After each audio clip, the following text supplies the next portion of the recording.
You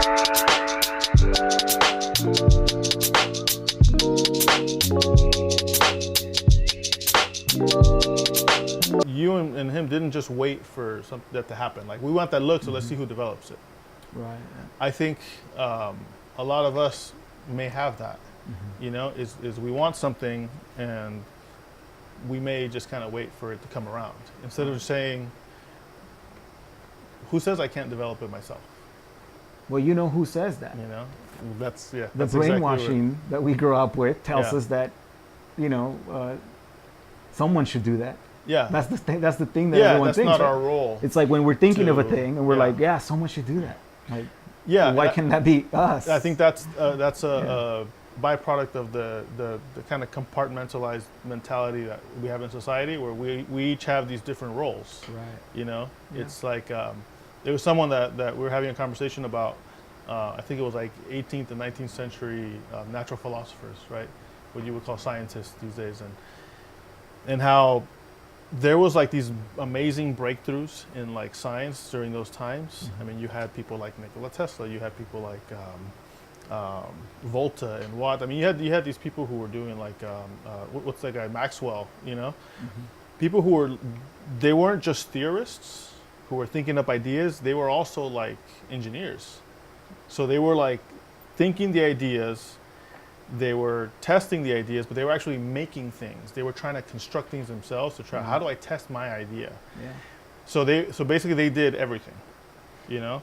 So what that allowed them to do, it allowed them to take their ideas further. Right. And I think like now we were talking about devolving, right? How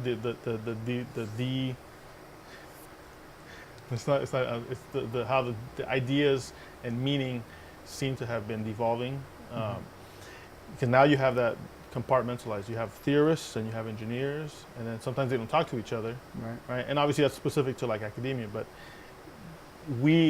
that trickles down to us, you know, that says your job is to do this, and your job is not to step over into this guy's territory. Their job is to do this. So you stay within your domain, this guy stays within his domain, and then you have to kind of, you know, do this tough negotiation in order for you guys to work together. Right. You know, and So I think that the cool thing or the interesting part about like someone like Jehu or people that are DIY, that it's like we didn't learn things the way we learn things in school because we didn't really go to school the same way. You know, Yeah. like me and Jehu both grew up in Mexico for the first part of our, you know, the first 10 years, and we didn't really go to school the same way.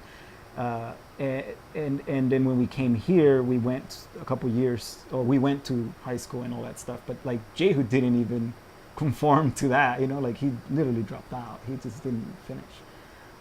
So he didn't learn things the way that, you know, this society teaches us to do things. which wasn't such a bad thing to be. I mean, to be honest. I think it's just a different route, right? Yeah. And I think that route allows you to experiment with things that you're discouraged to when you learn things in this way, you know? Exactly. Yeah. It's having individuality. I think we talked about that once before, right? Is I mean, you come from the more institutionalized college education, and so there seems to be a little bit of conformity, you know, that seems to be put upon people just because they have authority figures there as well, you know.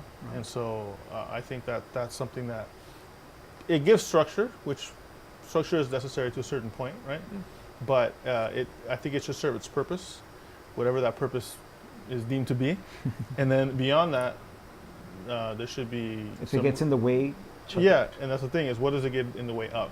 Yeah. I think people would benefit from having that discussion, even in business. You know, in business, when it comes to people looking at how they operate their business processes, right? Operations, logistics, when it comes to, you know, branding, design, when it comes to film, when it comes to animation, I think it behooves people to say, okay, this is the way I was kind of told by society, by my authority figures, you know, by my peers to do it.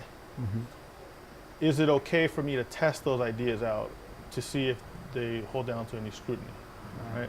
We were talking just last week about, you know, what is rationality, what makes sense, what's logical, but I think that could be a mechanism, right? Is to use something similar to the scientific method to say, okay, maybe I could use something like that to test these ideas, right? And see if it still makes sense, you know?